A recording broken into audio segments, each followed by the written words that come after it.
اتوار کو عدالت نہ لگتی تو کیا ہوتا؟ الیکشن اگر ہو جاتے ہیں تو اس سے پہلے نگراں وزیر اعظم کون ہوگا؟ الیکشن کب تک ہوں گے؟ تحریک عدم اعتماد جو پیش ہونی ہے اس کے نتائج کیا نکلیں گے؟ آیا اپوزیشن جو ہے وہ اس میں کامیاب ہوتی ہے یا عمران خان صاحب کے حق میں تحریک اعتماد کا فیصلہ آتا ہے اور وہ اپنی حکومت کو چلاتے ہیں یا اسمبلیاں توڑ کر وہ نئے الیکشن کی طرف جاتے ہیں؟ آج ہم اپنے پروگرام میں ان تمام پہلو پر گفتگو کریں گے۔ السلام علیکم جی، میں ہوں آپ کا ہوسٹ ابرار صغیر، آپ دیکھ رہے ہیں پبلک ٹاک۔ آج ہم اپنے پروگرام میں 4 پہلو پر بات کریں گے۔ آپ نے دیکھا کہ پچھلے دنوں میں سیاسی ہلچل ہمارے ملک کی ایک عجیب و غریب سی کیفیت پیدا ہوئی۔ آپ نے دیکھا کہ انصاف کی اگر ہم بات کریں تو ہمارے ملک کی عدالتوں کا انصاف دینے میں پوری دنیا میں 130واں نمبر ہے، لیکن حیران کن بات یہ ہے کہ اسی ملک کی عدالت جو ہے وہ اتوار کو بھی کھلی۔ یہ عدالت سانحہ ماڈل ٹاؤن جیسے واقعات، زینب جیسی بچیاں جن کے کیس ابھی تک سیاست میں ہیں، ان کو انصاف دینے کے لیے نہیں کھلی، لیکن آپ سب نے دیکھا کہ 3 اپریل سے لگاتار اب تک جو ہے یہ عدالت ایک ایسے کیس پر کام کر رہی ہے۔ وہ کیسا کیس ہے ہم اس کے اوپر بات کریں گے۔ آخر کیا تھا، کیا ہوا، یہ کون سا کیسا انصاف تھا جس کو دینے کے لیے ہمارے ملک کے معزز ججوں کو اتوار کے دن بھی عدالت کھولنی پڑی؟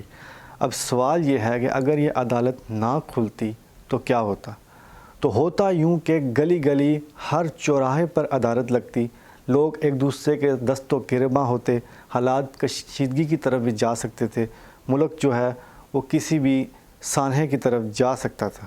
ایک طرف سے یہ اچھا ہوا کہ عدالت جو ہے وہ اتوار کو کھلی، اس ملک کی عدالت اتوار کو کھلی جس کے ہاں لاکھوں کیس پینڈنگ پڑے ہیں، جس کا انصاف فراہم کرنے میں 130واں نمبر ہے۔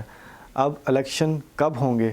الیکشن جہاں تک ملکی حالات بتاتے ہیں، موجودہ جو گورنمنٹ ہے اس کی تو پوری کوشش ہے کہ الیکشن جو ہے وہ 2023 میں ہوں۔ اس کی وجہ یہ ہے کہ اوورسیز پاکستان کے ووٹوں کا مسئلہ بھی جو ہے وہ موجودہ حکومت حل کروانے میں لگی ہے، اور اس کے بعد جو دوسرا جو ووٹنگ مشین کا جو انہوں نے ایک نئی کاوش جو ہے اس الیکشن میں کروانے کا سوچا تھا، اس کی پروسیسنگ کے اوپر بھی ورکنگ جاری ہے۔ تو اس کے لیے ظاہر ہے کہ وقت درکار ہے، تو موجودہ گورنمنٹ کی مکمل کوشش ہے کہ وہ ان 2 پروسیسنگ کا مکمل کرنے کے بعد الیکشن کی طرف جائیں۔ اب بات کریں اگر کیئر ٹیکر گورنمنٹ کی یا کیئر ٹیکر وزیر اعظم کی، تو اس کے بارے میں صرف اتنا کہنا چاہوں گا کہ وہ کوئی سابقہ جج بھی ہو سکتا ہے اور سابقہ فوجی بھی ہو سکتا ہے۔ پاکستان آنے والے وقتوں میں ہو سکتا ہے کہ پاکستان میں جو ہے وہ صدارتی نظام لایا جا سکے۔ یہ سب باتیں تو الیکشن کے بعد ہی منظر عام پر آئیں گی کہ کون سا راج چلے گا اور کون جو ہے وہ نگران حکومت کو چلائے گا۔ لیکن اب ایک بات آپ سب ذہن نشین کر لیں کہ عمران خان کی جو پاپولیرٹی جو کہ پچھلے 3 سال میں جس میں کمی ہوتی دکھائی دے رہی تھی، ان سب واقعات کی وجہ سے اس کے دوبارہ مضبوط ہوتا دیکھا جا سکتا ہے۔ دوسری بات ہم بات کریں کہ پی ٹی آئی کے ساتھ جو ہے وہ آنے والے وقتوں میں جو ایک نعرہ پی ٹی آئی لے کر چل رہی ہے امریکہ کے خلاف، اس میں آپ دیکھیں گے کہ ٹی ایل پی جو ہے وہ آنے والے دنوں میں ایک مضبوط الیکشن کمپین چلاتی نظر آ رہی ہے پی ٹی آئی کے ساتھ۔ ملک کے حالات کے واقعات اگر ہم دیکھیں تو الیکشن تو ہوتے رہتے ہیں، لیکن وقت سے پہلے جو الیکشن ہوتے ہیں وہ ملک کی اکنامی اور ملک کی ساخت پر اثر انداز ہوتے ہیں۔ آنے والے دنوں میں پاکستان کی معیشت کس طرف جائے گی؟ آپ نے دیکھا کہ ابھی عمران خان صاحب نے جو اسمبلیاں توڑی ہی تھی تو ڈالر کی قیمت جو ہے وہ ایک دم پیک پر چلے گئی، اور اب جو سپریم کورٹ نے فیصلہ دیا ہے کہ جو ہے تحریک عدم اعتماد جو ہے وہ دوبارہ ہوگی، اسپیکر کا جو وہ فیصلہ تھا وہ کلعدم قرار دے دیا تھا۔ اب دیکھنا یہ ہے کہ جو آنے والے دنوں میں تحریک عدم اعتماد کا فیصلہ کیا آتا ہے۔